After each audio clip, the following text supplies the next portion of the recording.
Hi, I'm Tim. Welcome to Watchbox, and thanks for logging on. If you love this watch, email me, tmosso@thewatchbox.com. Your purchase and pricing email question line for buying this or any watch you see on any Watchbox platform. Reach out to me directly, tmosso@thewatchbox.com, for pricing. Today, we're discussing a watch that was originally launched in 2019, the first all-out sports watch from Urban Jürgensen. This is the Urban Jürgensen One, reference 5241 in stainless steel. It's 41 millimeters in diameter, though it wears larger. More on that in a moment. It's 13.1 millimeters thick. From lug to lug, including just the case, we're going to get a measurement of 45.5 millimeters. But if you measure this end link to its opposite number, the total distance across the wrist is a beefier 50.5 millimeters. Now, taking a quick look at the watch on the wrist, it's absolutely critical to size it down because there's a rigidity to the bracelet, and I'll show you exactly what I mean here, that causes it to wear unnecessarily large if you don't size it down. So this is not a watch to wear loose. See how the bracelet has a little bit of a fight to it? I can't curve it any more than that. So there's going to be some flare and artificial inflation of the size of the watch on your wrist if you don't remove links and make sure you get the size right. So don't take the apparent fit on my wrist too seriously because this watch is not sized for me. When you remove the links and you size it down, it wears well, but it does wear large. Although a 41, it wears more like a 42 or a 43. So keep that in mind. If you've worn a Royal Oak offshore in the past, you're going to feel right at home with this. Taking a quick look at the watch in profile, it's thin enough that it will fit underneath the cuff, but it is wide enough with that fight and flare to the bracelet that I'm going to recommend you wear this on a wrist no smaller than 15 centimeters circumference. The bracelet is beautifully made, though. The tolerances are outstanding. You can see the end link integrates perfectly to the case. We have lovely ovoid intermediates. They're polished. There is a micro bevel on the flank. You can see that just is the slightest polished accenting on the shoulders of the links, then satination on the side, and removable links fixed by screws.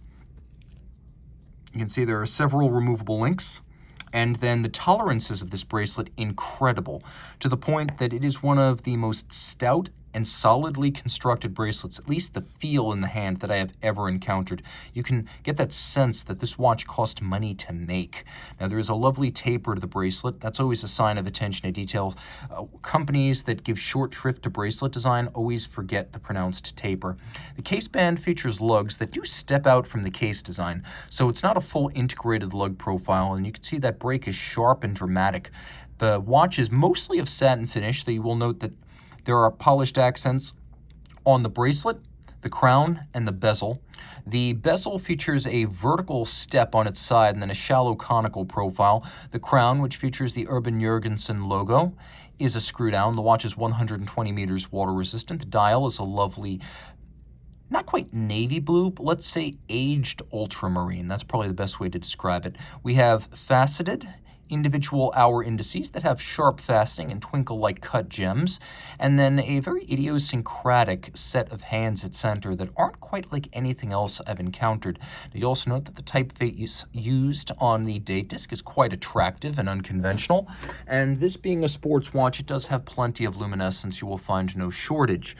The watch includes a number of subsidiary setting modes, so if you screw out this crown and pull it out to hacking, you can see the watch does include stop seconds, and then there's also a quick set mechanism so you can rapidly cycle the date. Again, impressed by all of those individual numerals with their serif intensive font. Turn the watch over, we have a manufacturer movement. This is the Urban Jürgensen P5, and it's quite impressive aesthetically and technically. It is an automatic winder with a 3-day power reserve. It beats away at 21,600 vibrations per hour. It's braced against shock with a winding rotor on a ball bearing rather than a jeweled staff. It also has a full balance bridge dual anchored on each side and a free sprung balance for toughness in the face of shock. The watch includes the hacking as well as the quick set functions you just saw. Pivots on 34 jewels, and take note, a 22 karat gold winding mass, not the common 21, 18 karat or tungsten that you'll find even on some haute horlogerie timepieces. It's also a very attractive movement. It's a combination of mechanical and hand finishing, but I get the sense from examining it in detail that due to the lower volume of these watches, for example, the balance of hand finishing is higher than what you'll find on, say, a Jaeger LeCoultre or an Audemars Piguet. This is actually quite impressive. And you can see that the Côte de Soleil, the stripes, they are like Côte de Genève, but they radiate out from an imaginary center point atop of the balance. We have a nice mirrored bevel on every side structure.